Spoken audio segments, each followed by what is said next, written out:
Hey guys, welcome back to DeFIRL, your wormhole from TradFi to DeFi. Today, the setting is a little bit different. My co-host MJ is off to Johor to do an assignment for the main channel of FIRL. So I have Matty up here. He's been on the podcast before. We will link the podcast in the description. And of course, we have Mr. Malcolm Aaron sitting opposite us today. Malcolm has very graciously flew from Kuching, Sarawak here to... Miri, bro. Miri, Sarawak here to join us in, I will not dox where we are exactly, Virgin Islands here in this podcast studio. So I want to start the podcast with asking you, right, Malcolm, over coffee earlier we talked about it. Why do you enjoy flying so much to KL? Boy, I just doxed our location. Sorry. Okay. Yeah, KL is a very big one. We haven't doxed that much okay. yet. I think I just enjoy traveling to KL just to relax my mind. Yeah. I come from a very small town, Miri, right? So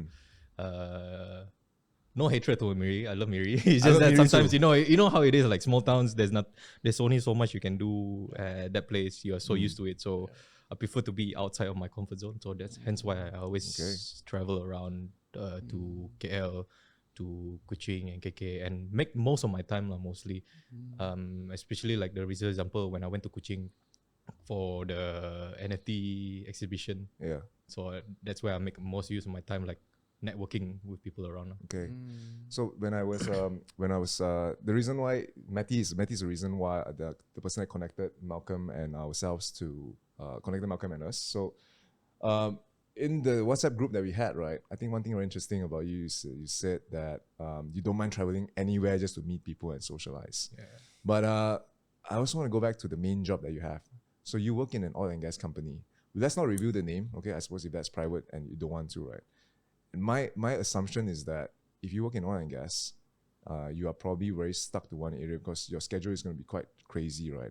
There's a lot of potential firefighting to do. How are you able to actually be... I've known you for an hour, to be honest. We had a chat for an hour. But I realized that free spiritness in you, you know?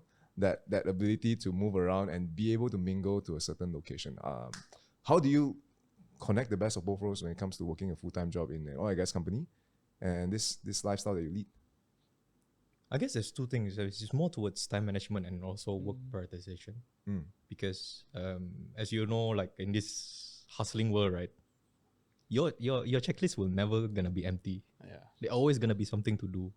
Even though you have 5 tasks like in that month, suddenly it becomes like 10, 15. So you have to realize like, I only have 24 hours a day. I might as well do a very, force yourself to actually do time management. Then only from that, naturally you will do work prioritization. Work prioritization means like, you know there's work there, but can you actually put it aside first? Yes, you can. And that's how it is. I think, coming back to the case when you say like I don't mind traveling to meet people, is because I do value like meeting people face to face, especially like after 2 years. 2 years of in your house. You don't do anything. You just like most of the people you met also is just online. Yeah. So it's really good to like how we are now, right? Talking to each other and having this conversation. It's much more real. It's organic as well. Yeah. And this is also the first time you personally met, right? So Malcolm? first time, like face to face, like we did a chat on Telegram once. We did a Telegram. Yeah, Ask we me did anything. the video. Video call. Why don't I Yes. tell the audience like how were you from 95 Guide? How did you connect to Aaron, to Malcolm in the first place? I mean, like it was over Twitter, and like we just like follow each other, and then like I noticed that you're pretty active as well, and then the more I chat, I feel like, hey, this guy seems to like knows quite a bit, and so like then I chat you up, right? Then we realized that, hey, actually you know quite. I think there was one time when someone asking a question in Telegram. Yes, and he was really helpful. And Chun that time I was opening up Telegram, so I was like, okay lah, just help around, answer all the questions. Yeah. And It was about crypto and DeFi stuff, right? Yeah. I remember someone was asking how to. I think Joyce, my friend, was asking how to, like for a newbie, how do I get started? And Malcolm was very helpful to just like really take his time, reply. I was like, wow. And then So now you're telling me, wow, okay, the actual story is actually you just so happen to open your Yeah. Telegram and then you just have this chat going on. The universe has its plans, and we're just all Yeah. part of it, True, right? true. Yeah. Yeah. Malcolm, I want to talk a bit about. So we know you work in oil and gas. I'm not going to dox the company unless you want to. But what exactly does your role entail? What is it that you do in the company? I'm a mechanical engineer there. I'm a graduate. I can dox lah. Is Shell. Whew, okay, I can now breathe a little bit. So, I'm trying my best. I'm under that program called the Shell Graduate Program lah. So it's actually a 3 years program where they train the fresh graduate to into the company lah. I know a lot of people will gonna ask like 3 years, isn't that quite long lah? Because I know in the market, right, most of the graduate program, right, is only like 6 months. 6 months, 1 year. Initially, I thought the same thing, right? Like, what 3 years? They're so long. But once I'm in, right, that's why I figure out, I don't think even 3 years is enough. Seriously, how many years Wow. in are you now? I'm actually on my 3rd year lah. Okay. Yeah. And usually for technical, we have another 3 more years. They call it advanced technical program. I'm able to disclose because this is quite public lah. Yeah. Everyone knows about this. But yeah. Okay. What's a? I asked you this earlier during coffee, right? But do you spend a lot of time on the oil rigs, or do you spend a lot more time on land? So I'm actually like office based, where I only go offshore if I actually plan an activity of maintenance. So my role is a mechanical engineer. I'm under asset maintenance. So each time when we want to have, we usually have a proper plan of like what do we need to maintain and what we need to do, like a scope of maintenance. So if I plan that that year that I have to repair or actually inspect the equipment, so depend on the how big of the scope it is. If it's a very big scope, I will go offshore just to coordinate. If I feel like the team that I send is quite capable enough, quite competent enough to actually do it without me coordinating around, then it should be fine lah. Yeah. Hence So- why there's always a misconception where people feel like once you see a photo of people going offshore, oh, this one must go every now and then. But because it's that's not what I usually saw the case. on your There social are people media. like that. They're schedule based lah, roster based. Okay. 2 weeks off, 2 weeks on. But I'm more like office based. So I assume you probably have a very competent team right now. Otherwise, you wouldn't be in KL doing a podcast with us, right? Yeah. Shout out to your team at Shell. Yeah, now that yeah, we dox the company, right? So I also want to ask a little bit about what would you say is for people who are watching this, you're probably crypto savvy, crypto native, or want to get into crypto. But say if someone wants to get to work at Shell, or if that's like a job that they aspire to be, a company that they aspire to work for, right? What do you say is an important skill set to have to succeed in it, to thrive in it, or at least basic minimum to get into it, a company like Shell? I think if thinking on top of my head is actually communication, teamwork, and leadership. These three, because you have to acknowledge the fact that everyone knows. Like once you actually, I'm saying on perspective of fresh graduate, people know that you are new. They don't expect you to know everything. But how do you overcome this is through your communication with other people and the teamwork. Are you willing to collab with other people and to acknowledge yourself that I'm actually quite new, but I'm eager to learn. Because in the end, what you're working on is think of it, you're that one small gear in a very big machine. But that not to say that gear is not important. It is important because, as I say, right, it's a cascading effect. If you stop, all the other gears stops. There must be a problem. So you matters. And how do you make yourself feel value is actually make the initiative to learn to it, be curious about it. Okay. So you gotta be leader, and then leadership is very Yeah, important leadership, role, like, being able to because in communicate the as end, well. somewhere along the line, you're gonna transition yourself. It's actually mostly about growth, right? Yeah. From that point of that transition of growth, Yeah. you will in the end ultimately gonna manage a few teams, manage a few people, manage stakeholders. So there's a certain degree of responsibility for you to actually proceed and how to execute that work properly and safely. I see. Got it. And I think one thing you mentioned also on being able to communicate well as well. I think maybe this is a misconception that I personally have. I think people in very technical background, and I would definitely put mechanical engineering as a very technical skill set, like a big brain degree or masters to have, right? I think having the knowledge in your mind versus being able to put it into words is a it's skill very that hard. a lot of people don't have, right? Because And you you need have to- it. You have it naturally. Hopefully, yeah. Because sometimes you tend to be like in your comfort zone already. You know that stuff, but it's just how you, like you say, right? How do you output to someone that to make it easily understandable by a lot of people across a general audience? Okay. I remember when I first started, I do have that kind of a problem because even though some of my mentors are like saying like you have to take a notch down because the way you present is very too technical. You need to understand your audience. Yeah. That's where the communication works lah. Got it. I think that's a personal mission that the FIRL has, and I'm pretty sure that what you guys do with my DeFi guide, you guys are also having, right? In the sense that we want to break down the complexities of crypto to the outside person who thinks that it's a brand new world that's so complex and so hard to understand into pieces that they can digest, right? Yeah. You have any questions you want to ask, Malcolm, before we move on to talk about the exciting world of crypto? I'm good. Okay, Yeah, cool. yeah. So I want to transition into crypto, right? And when Matty first introduced you to me, I'm like, okay, this is a misconception again. Like Malcolm works in an oil rig. He's probably damn tired after a long day of work. He goes back, turns on his laptop and starts degenning. I think this is going to be a very interesting story to tell the guests that watch this podcast, right? But why not tell us a little bit about how you got into crypto? You mentioned earlier 2017, you experienced the crash. I think it's around 2017 or 18. Yeah. I actually came in just like around that crash. You know how it is, right? Like, you saw the opportunity, it went down, then you start to like, I should start to get in. It's like how we actually experienced COVID back in when was it? 2020. March Yeah, 2020. March 2020. March 2020, everything went down. That's why I started to like. I never learned about stock market at the time, but then when it come down, like I should learn now.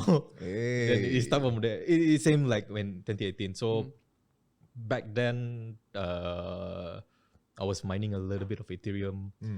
I think if I'm not mistaken, I was back in the UK at the time. Oh, okay. The hostel was. It was free electricity. Okay. Let's not dox exactly which hostel it is. So I was like, Free money. there's not much cost, or the only cost for me is to build a PC. Like, okay, I built a PC, just let it run there. Okay.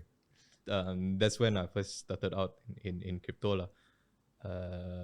Purely for the money, but then it transitioned into like, the more I learn about it is because all of this financial freedom and especially in that time, the famous one is of course Ethereum, and the potential that you get through the blockchain technology was so mesmerizing. It was like, I never thought it can be that way, but it does through coding.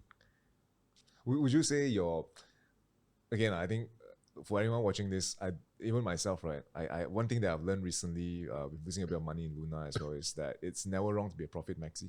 Yeah. And if you look at crypto as a means of generating wealth for yourself, and you believe that wealth can be utilized to progress your vision of the world, of how you see the world to be a better place to be, then why not, right? Yeah. Yeah. So have you how have you transitioned? Have you gone from that more profit maxi mining Ethereum to sell kind of mindset to now, to today? I think it's always a balance because there's one thing about being not to say an advocate, but enthusiastic about what blockchain technology can offer, and the second is, I mean, you're gonna sustain yourself, you know. The interest that is not gonna cover Your expenses. Yeah, your expenses. You have to Passion cover can drive you whatever. forward, man. Yeah. So that's how I actually transitioned. Ethereum last time. I know it's scary for a lot of beginners, right? When it comes in, like, boom. It's like how the internet, when we learned internet last time, boom, where do I start? I don't know where to start. I know what it is. It's in front of my face. What am I going to do with it? And you start Googling out, right? I don't think that was Google at the time. I think it was Yahoo at the time. www.yahoo.com. Oh, wow, it's a search engine. But you don't know what's a search engine at the time. So taking a little bit forward, when I was experiencing blockchain, I was like, what am I gonna do now? Where do I want to invest? Mm. So that's when I forgot what it calls. Okay, one of the coin called. This is non-financial advice, by the way. Yes, none of what we say is financial advice. I'm not a Never. financial guru at all, so it was that company was trying to tackle about supply chain. Oh, I think I know which one it is. This is it's not Teda, right? Chainlink? Is it Chainlink? No, it's not Chainlink. It's really like logistics supply chain, like VChain. Is it VChain? VChain? Yeah, Mr. Gabe at the back. even said before VChain. VChain. Oh, okay. Oh. I forget what you call it because it was a long time ago. Because Yeah. I need to have like an anchor for me to step in, you know? Because I think you experienced before when you started, like, it's so vast. The world is so vast. Where do I start?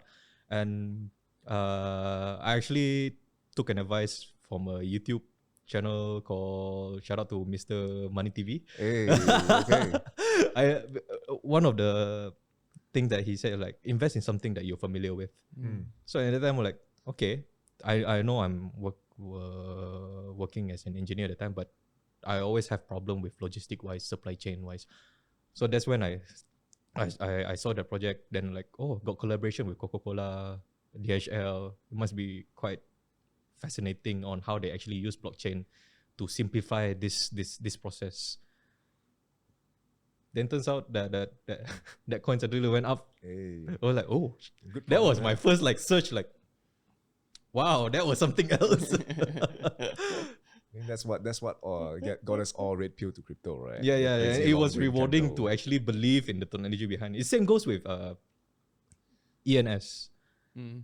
I actually bought ENS back in 2019. Wow. It was the same. That time there was no token. I just bought the domain because Yeah. at the time is the same time when I actually buying web domain for my own brand lah. Photography brand. Then somehow or other I went into Twitter, then someone talking about ENS. Might as well buy, right? Because like ala alang ba. It's like Yeah. might as well. It's only like $60. Then came forward to end of 2020. There's the major airdrop token. Yeah. I didn't know about it until my friend like, have you checked your wallet? What? Why? Whoa! What the shit is this? Another durian runtuh just because Environmental. you are Nice word. early. You are enthusiastic about how blockchain technology is gonna shape Yep. Web 3.0 is. Yeah. I think that's very. You know, one of the reasons why I personally really enjoy podcasts, right? Listening podcasts, making podcasts. And I encourage everyone, if you enjoy watching and whatnot, the lessons that you should take out of it, you should still continue watching our channel nonetheless. But I think that if you do learn something from our podcast, is the fact that most of our guests or people that listen to our podcast, right, they don't sit around trying to find advice in the podcast and write it down and follow. And your example of having discovered crypto and just being passionate about it is the reason why you're getting some fruits of labor from this. It's not like you're following a certain instruction or this is how you do it, this is how you do it. 5 years later, I'm going to get this airdrop. I think just being passionate, open, and open to explore is really the key to some of these achievements that we hear, stories that we hear in crypto. I think the guy who mined Bitcoin like 2012, he knows like, yeah, it's going to be 5 figures in 2021. Doubt it, man. It's all Nobody just, can predict the future. And I like the fact that most of our past guests have always been really humble about the fact that the reason they're here is because they're early and they're lucky enough that they're passionate about it and now they're just rewarded. Yeah. Thanks for sharing about that, man. Anything else you want to ask about Malcolm's crypto journey? Okay. I think there's a transition. Like, so I probably want to, I mean, we did discuss about this earlier on. I mean, 2018 it was Bitcoin and all that, right? Mining Ethereum. Then like, then obviously now it's into NFTs. Last I'm more aware of. How is that like? Being kind of early on Ethereum, right? And then obviously, being early on Ethereum gives you really the leverage to be early on NFTs as well, right? Because like, right, the tokens. Funnily enough, I wasn't being that early in NFT scenes. Oh, okay. When I started last year as well. It's probably because I'm so used to that strategy in the crypto world where you're always in silo. You read white paper, you read the news. It's really different from NFT. NFT is very community driven. there's no per se like a must have a white paper. There's a roadmap, but I don't think it's a white paper. You gotta go party in the Discord servers and understand how people are there. That's what made me excited. Then again, I was lucky, so I just made like I think it was a Twitter thread about NFT. What is NFT? It's just a simple thread. I'm actually quite a lazy guy, so most of my thread is just links because that's how I learned last time. You know, like I learn through the internet. I explore, and I make a deduction. Should I believe in this? How much do I need to believe in this? And collect all the stories and make like in the end a decision. What do I want to do with this? NFT comes into the same thing as well. I see. And like with what would you say was like the first? You said you got lucky, right, on the NFTs. What was like the first one project that you got involved in? I got lucky because of if I'm not mistaken, it was non-financial advice. It was Karafuru. Yeah. It was it was Karafuru then. Okay, you guys can we can put the OpenSea page of Karafuru in the description. Check it out yourself. Okay, I think one thing that we talked about earlier, and I'm really interested to explore this with you, right, is the fact that you're from East Malaysia. Miri, not Kuching. Yeah, okay. Bradley, remind yourself of that. And one thing that you did that's really interesting was you created an NFT festival along with three friends in total, right? 3 of you guys in total. Shout out to Alushka. Shout out to Judith and also JP Yeah. that make things happen, and all the other people who actually make that event possible. Okay, make things happen, right? We talked about it earlier. But tell us about how did it even come to fruition? Why do an NFT event or NFT festival in East Malaysia? Was it in Kuching or was it in Miri? It was in Kuching. Okay. I think it started last year where I came down to Kuching. I'm actually quite a fan of all this creative and art world as well. So it's a bit weird coming up from me, right? Yeah, I'm an engineer. I like to keep it balanced. Like to keep the balance. Like think of my mind as like a structured box, but with chaos inside. That's a very artistic way to describe it. So. Nice. So I met with my good friend of mine, JP. He has a creative hub in Kuching. It calls House Kuching. So I know him as also like a tech savvy kind of person. So that time last year also there was a hype about NFT. So we were like talking for a few hours actually to see how can we actually put NFT in this society here, because we have to acknowledge the fact that most of the advancement of technology comes into KL first, which without a doubt, because you have all the resources, you have all the manpowers to do so. How are we gonna make a change here in Kuching? So in the end, we think about it. Then thankfully enough, Judith came in this year as well. She talks her real name. Lushka. Okay, sorry. Go ahead. Yeah. She's okay with it. Then she came out with a proposal. Why don't we make an NFT exhibition to show, if I'm not mistaken, the NFT exhibition is called Duality of Art. To show that the NFT technology doesn't come to actually replace the current how we appreciate art through physical, but it acts along as like a tool to actually give more option to the artists to have your work to be appreciated. And when we had that exhibition, we curated such a way that on the left side is all the physical art, and on the right side is all the NFT art. I see. Wow. And that is pretty nice because that several days, and usually people will come at nighttime.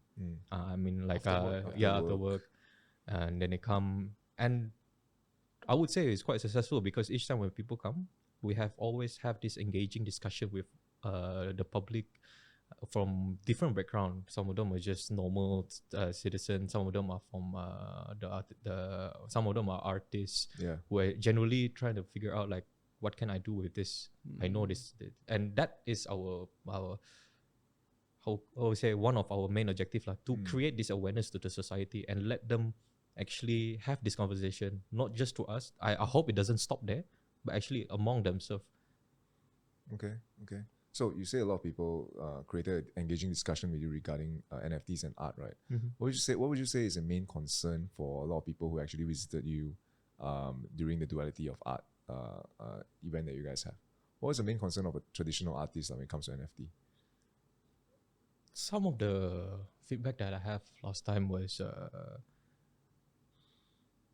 I think it was they're concerned about if I'm going to use NFT, will my art be stay appreciated like how I'm used to when it was still a physical art? And honestly, when I told them that, then I just told them the answer might be not, because it's a different realm. It's a digital realm, and it really depends on you. How do you want to actually curate yourself in that scene to gain the objective that you have lah. In the end, it's all about you, right? That the branding is you actually. You just exploring a new option. And yeah, I think the second one is about a bit controversial. Is about the environment thing. Oh, okay. Yeah. Proof of work. Yeah, the proof of work, proof of stake. But in hindsight, you should know there's multiple chain. I know the famous one is Ethereum, where still using the proof of work, which is not sustainable. But in the end, I'm not an expert. All I know is I can't really compare what I don't know of. Okay. But at least you know there's alternative compared to Ethereum. Okay. Got it. Anything else you want to explore? Yeah, so I think with hanging out with JP, Judith, and all, it is like, I mean, this is an exhibition, right? So how was that planning? How did it look like? Because like this happened first, you guys first chatted last year, kan? And then when was the event again? Few months ago? The event was on April, if I'm not mistaken. It's just last year. Last year. That's before the lockdown. No, last month. Right last before month. it opened up. Oh, Right? Yeah, last early month. last month. Wait, last month 2022, not 2021. Yeah, this last month. Sorry, not last year, April 2022. How was how did you guys meet often, or like how did it, from what happened between last year end of the year and then boom, April, Kuching gets a taste of NFT. So the conversation I had with JP was just like small talks. When you're drinking with your friend, and somehow that kind of idea. This is why I like some of the people in Kuching. Shout out to you guys. You guys are awesome. Like they make things happen. Like they know they have the idea, and they don't stop there. They don't just like, that's a very good idea. Good luck. They're the type of person like, hey, that's a very good idea. Let's try to make this happen. Wow. Let's gather all the people that are capable of doing this and see, and then see how we're gonna get sponsored and everything. Wow. Let's make it happen. Okay, why is it? Why would you say that's the spirit of Kuching? I feel like I'm not saying that KL doesn't have that. I've been KL my whole life, right? I do find that in KL, personally for myself and the people that I work with, that we juggle a lot of different balls. So it's a little bit hard to really want to really commit to something and fully execute it. And I think that's a trait and also a flaw that we have here. But why are people in Kuching so honest, bro? What do you think is the special feature? It's probably because my set of friends is more towards the group of friends that doing all events in creative side. So projects. Events. Oh. They like it when there's new ideas coming in. I like it when new ideas coming in. Yeah. That's why I don't mind to be like to fly to Kuching, like, hey, let's explore. How let's meet next week. Let's brainstorm. Okay, cool. Any follow-up events coming up not for Duality of Arts? Duality of Arts, no, but I think we are still trying to figure out some of the activities just to make sure that the NFT scene that we have in Kuching, it doesn't stop there. we don't intend to make the event. It's just like a one-time off, which I don't think like most people want. We want a continuation. How does that look like? Can't really tell yet for the time being, but yeah, there are some events that we are looking forward to. Is that mainly Judith or JP pushing that one? Judith, I think. Okay. It will be the suitable candidate. She's a very hardworking, very helpful Maybe we should get her leader. on podcast. Yeah, one day as Yeah, well. yeah, You yeah. guys you should. totally should. Yeah. I mean, I think you're right. I think having an event is a great way to celebrate what we have done and what we have done essentially, right? But to go forward, I think that one-time event, it should never end there. It should be more, whatever it is, right? Maybe featuring more local artists or helping them understand the blockchain, weekly events. I think that's very, very important. And that needs manpower and that needs Planning. You need to be on, you need to you talk about it and do it, right? Yeah. You need to have the drive, You're like, if you Passion. just talk just like that, like Yes. it's just a you talk. just talk only. You can have thousands of ideas, just one person execute it, right? That's the problem with the imbalance. Okay, I want to talk a little bit about what are you excited about NFT space these days. By the way, we put your Twitter handle in the description, if you don't mind. Yeah, I don't mind. I follow him, by the way. You guys can go through my follow list and then stalk him. But what are you excited about in the NFT space right now? I Maybe say going coming up forwards. from a perspective of a creative side as well, because as I said, I was also a part-time photographer. Been trying to find figuring out a way, like how do I actually want to sell my artwork without going through the cliche stock images, selling your art to the stock images, which I personally think some people might think differently, but I personally think it's way too less.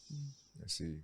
Probably you get like what 20 cent, 30 cent per image. Unless your image is like super popular, millions of downloads. Yeah. So in the end, that's when an NFT comes in.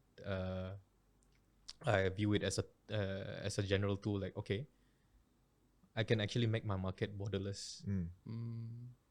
Wow. Okay. Physical wise, you need to do all the branding, but you do, as I said, your target audience and your resources needs to be well balanced. So if the physical is just probably in Miri, I only need to promote it in Miri where the market is not that big. Whereas for NFT scene, it's worldwide, it's borderless.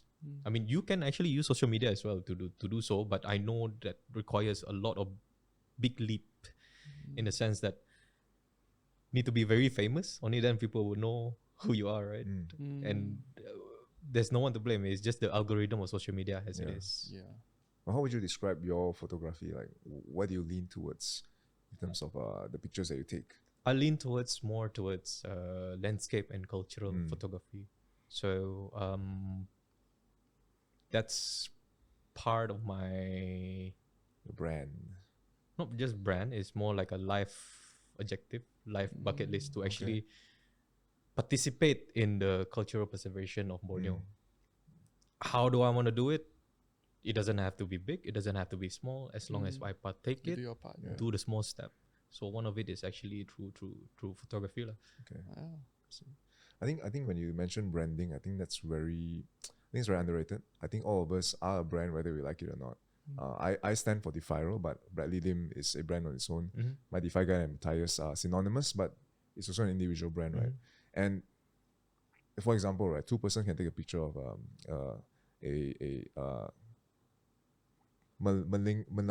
what's the Melanau? Sorry, I want to get it right, right? The Melanau tribe in Sarawak, but because you've built up a brand for yourself, right, Malcolm Aaron, and your picture might be worth more than the others.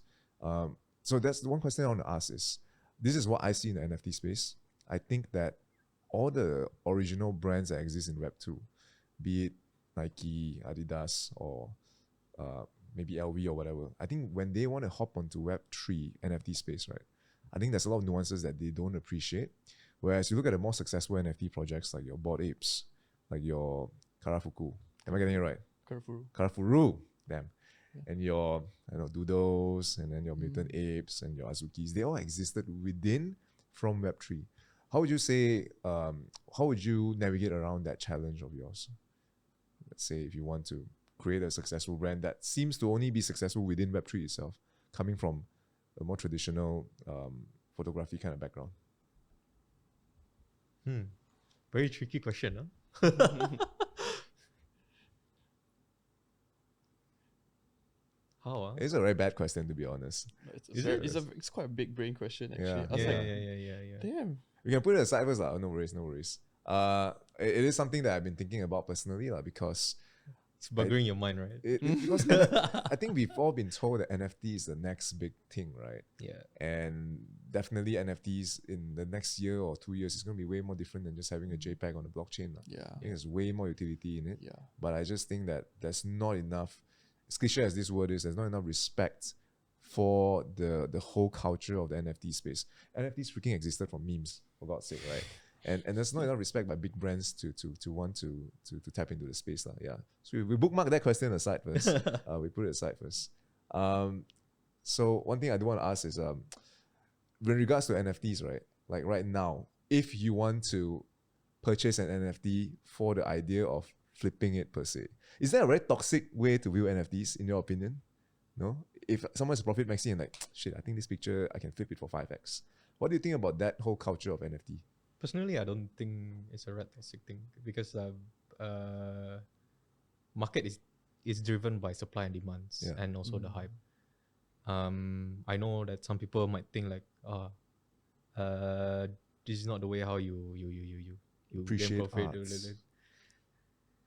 But then again, you need the income as well of all the interest that you have. For me, I don't see much of a problem on the flipping side. Okay. Yeah. So what affects your own purchase decision when it comes to NFT these days? Like how's your process like? Two things.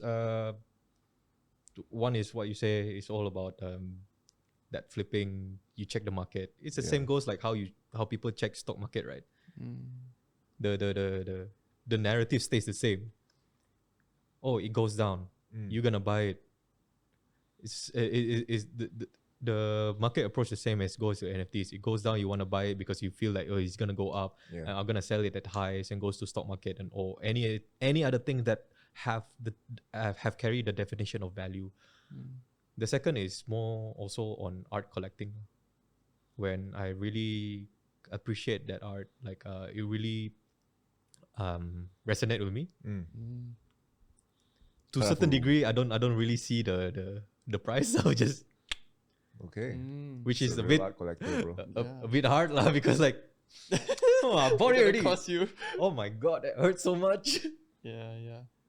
Actually, I do have a question. So like I've always, I mean, I haven't really said this out loud, but I think Malcolm, I always felt that you're quite involved with the local NFT scene and all that. Yeah. And I'm also aware that Malaysia will have like Pentas, which is our own local NFT marketplace. How would you say the scene in Malaysia? I mean, just from your little experience and how you've been interacting with the people in the scene and all that. Are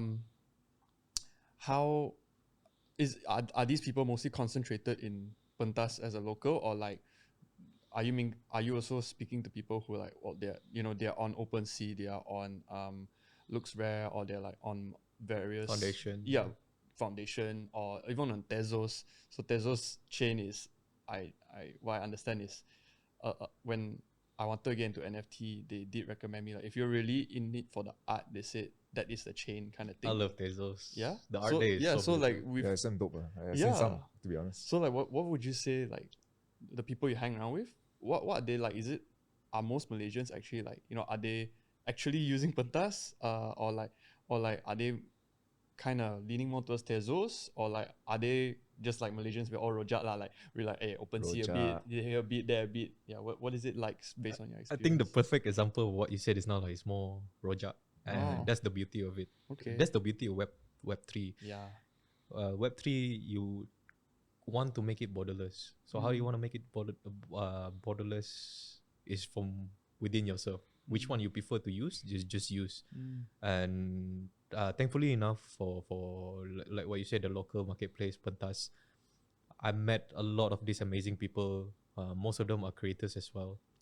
That's what I value. The connection that I have from Pentas, knowing people are generally taking the first step into NFTs, and some of them are actually from artists that is having quite of a struggle to actually sustain their work as a creators, right? And it's really wholesome to see like, oh, you finally found a platform, a medium for you to actually sustain yourself, and that's nice. Very cool. Oh yeah, I think I'm dead. No, I think I think it's the word borderless just made me think, right? The fact that you used to be able to sell your art in a gallery that's stuck in Jalan P. Ramlee, for example. Now that it's borderless, it's on the blockchain. You can really verify that it's yours.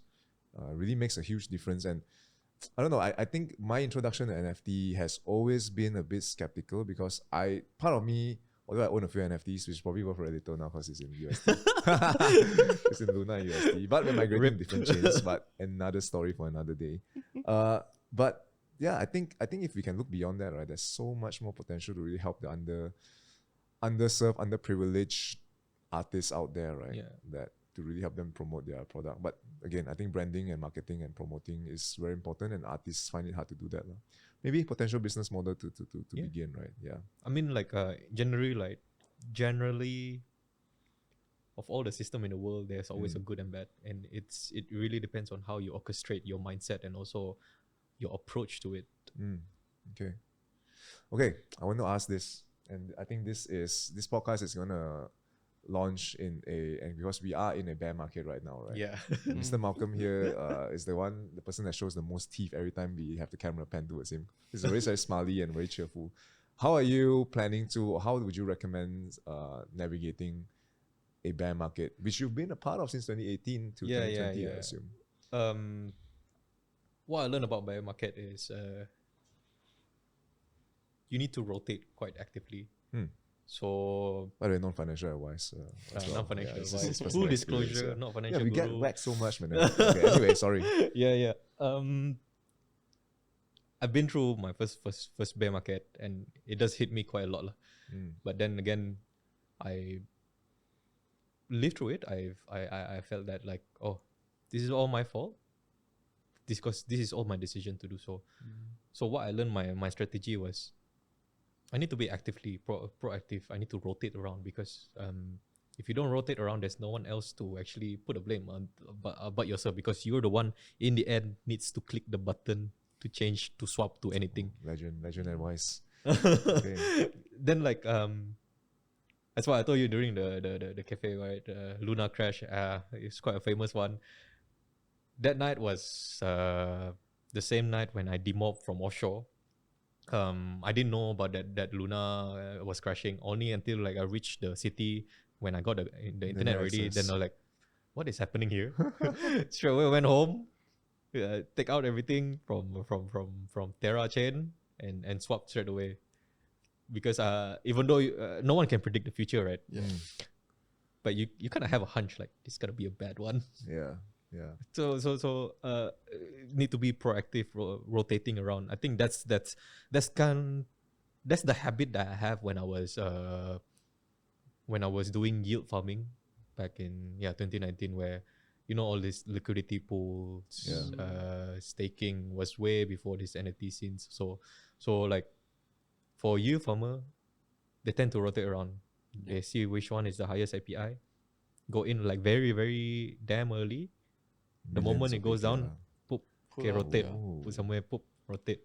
Okay. This was in BSC, I assume, or BSC, Ethereum, any change would do so. Got it. Yeah.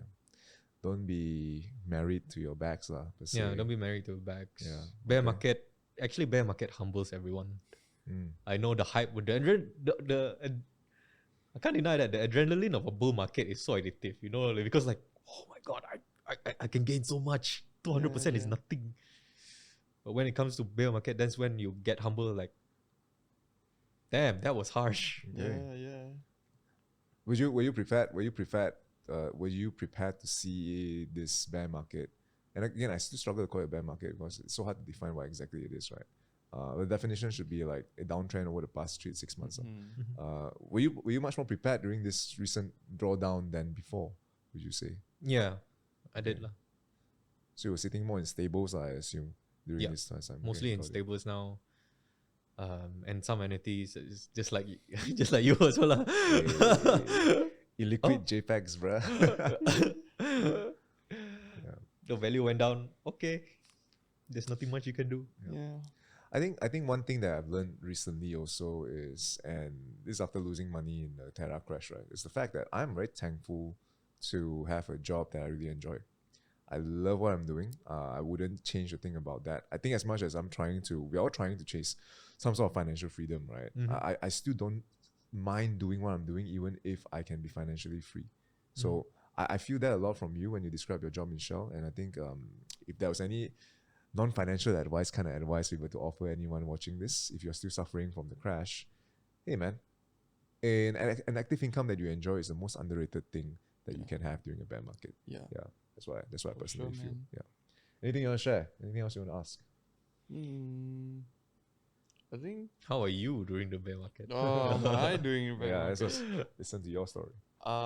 It might be more interesting from you because you're like really actively involved in Web 3.0, right? Yeah. So like, so yes, I work for a Web3 company. So they have a token as well. Their token, obviously, just like every other token, is going down. So, I think it's quite. We have been facing the questions ever since a few months ago because this is a downtrend for a while already. I think about 3 to 6 months, like you said.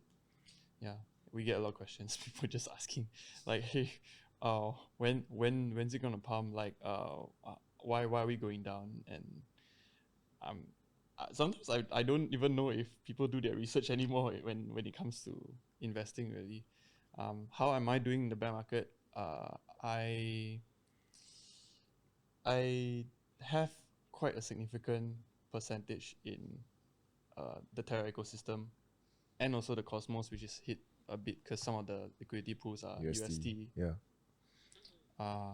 And I do feel burdened because I did get a friend of mine into Anchor like very closely before the crash. So if you ever watch this video, bro, I know I personally told you already, but I feel burdened and obviously partially responsible for bringing you into this. But it is what it is. I think this was the Black Swan event that no one really saw.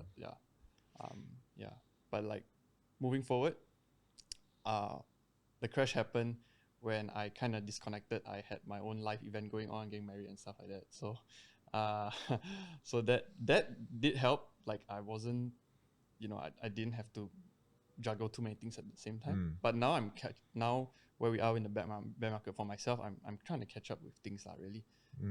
You go away from crypto 1-2 weeks, and if you don't have your community to keep you updated, it's a bit much lah. Yeah. Even at work, that's what they ask me. Hey, Maddie, how are you doing? And then I'm like, I'm still catching up. Like I need to tell them like, yeah, I'm just going through the messages and a lot of things that happened while I was gone lah. So you hear from me again soon. But for now, I'm just most of the time just doing research really. Because like I know that what I noticed the problem is not about like for me the biggest challenge is when I need to invest, have I done enough research? That's usually my challenge. A lot of times, I'll be very honest, I put a small bag into some degen yield farm or like some opportunity, right? I probably done only like maybe at least 50% research. I wouldn't say I would need to do 100% to go all the way in. And I feel bear market or whatever market time, like if you are not, if you think you want to take action or if you think there's something you can do about investing, I think for me, I would say just keep doing research, just catch up with it. And like what Malcolm said, like investing in what you only understand, right? Yeah, I really resonate with that. And I wish I would, that's something I endeavor to do moving forward in what I'm doing. Like just spend more time research. Like opportunities will always be there, honestly, but how equipped you are about your opportunity to know that, okay, one day this thing goes south, what is your plan and all that, and that all comes with research lah. Knowledge and So research I would lah. definitely want to spend more time doing that. So that's where I am with the current situation. Got it. Knowledge is power lah. It's true. For It's sure, true. for sure.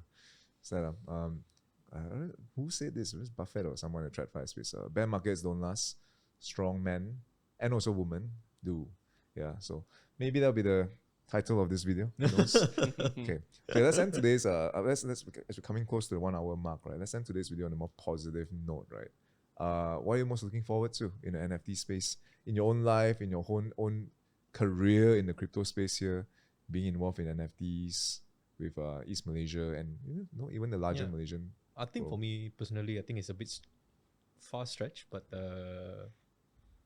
as you know, I've seen on my example where I involved in this NFT exhibition in Sarawak and all etc. It's more towards my goal in the Web3 is to be part in the initiative to heighten up the level of the society awareness about the NFT scene or Web3 scenes. But that doesn't dictate you to actually like, hey, I already teach you this, now you must follow what I say. It's not like that. It's to give them a platform to actually think, to have that critical thinking. Okay, you have all of this information. Do what you need to do now. Up to you lah, what you want to do. You want to create more events, or you want to change your lifetime into it, or you want to invest. It's up to you. As long as I'm taking part of that, okay, I done my part to give back to the society. Okay, yeah. And to be honest, I think that's those are one of the most noble things that you can do, right? To provide a platform for people to grow and build upon. I think, but also to be fair, I do understand that there's going to be leaders in the space and there's going to be followers. And I think if we were to look at ourselves as leaders in the space, we have to really be bold and take charge and expect to handhold people without it being financial advice, of course. Again, I can highlight that. Expect to handhold people through periods of time where it's True. right? Because like if it's not you, who else, right? Yeah. That's why I always think like, okay, I want all of this stuff. Okay, I want it, then I need to do it. I mean, you can expect other people to come in and do it, but then again, it will be so great if you can actually partake in it. I think when you start building it, then you're going to attract the like-minded people to come in and build together with you. And usually that's like stage 1 of like stage 1000 step of this whole building process, right? And once you build it and it's big enough and it's more accessible enough, then that's when the public starts appreciating it and you start seeing a movement per se, right? Yeah. All right, man. We've been traditionally trying to end our videos in a more random manner. There's a little bit non-crypto and non what we just mentioned in the past hour. I think one question that came to mind, right, was that you're the first guest that we have from East Malaysia. Oh, for real? Yeah. Wow. Yeah. We have Arvin from Crypto Bliss. He worked in Kota KK for like 10 years, but it's a KL boy. So I want to ask you this, right? If we were to head to Kuching, right? Give us like 3 places that we should check out. In East Malaysia, not just Kuching, right? Like give us an itinerary to experience the life that Malcolm led since young to now. Like, you mean like a city, is it? Like what should we do? Like how do you experience Kuching and Miri to its entirety? Give me like a 2-day itinerary. Like be my tour guide if I go over to visit you. Kuching and Miri. Honestly, most of the time we will just party. Party among friends is always gonna be a nice, like to have a weekend off with friends. Yeah. Okay. Where should one go to party if we were to be in Kuching? Give us the name of a Kuching, place. Yeah. It's probably Beer Garden. Okay, Beer Garden. Yeah. Okay. For Miri, it's not promotional. It's not the ad or anything, but Ming's. I know Ming's. Some Mirians were gonna have love-hate relationship with Ming's, but it's just a place to be. Okay, MINKX. MINGS. Ming's. It's located at the heart of Miri, like really in the middle. Okay. Cool. All right, man. Thank you for your wisdom today, Malcolm. Mr. Malcolm Aaron. That's a full name. That's the coolest name I've heard in a long time, by the way. Yeah. Thank you so much, everyone, for watching today's video. This has been Bradley and Matty and Mr. Malcolm Aaron opposite me in today's video. This is DeFIRL, your woman from TradFi to DeFi, and we'll see you in the next one. Ciao.